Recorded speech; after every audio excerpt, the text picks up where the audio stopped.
This trend went viral not long ago, and people ask how could they replicate this trend. I now show you a method where you can replicate this trend. It's not for free, but it's pretty easy and simple. So let's jump right into it. So I used the Glam app. It's important to use it on your smartphone, where I got a subscription. It cost like, for me it was like 10 euros or something like this.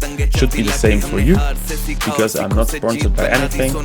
And then I use this app because it's pretty simple and really good for this trend. So you open the app, it's easy as that. Then in the middle of your screen you will see some trends you can try on your own. You can even inspect more trends. I use the right Jigs trend. Then I click on the big button, easy as that. And you can now upload 2 images. If you have the same image of the same person for both, it only will replicate one face with this image. So I'm using this, the trend, and it will simply create the effect on the video.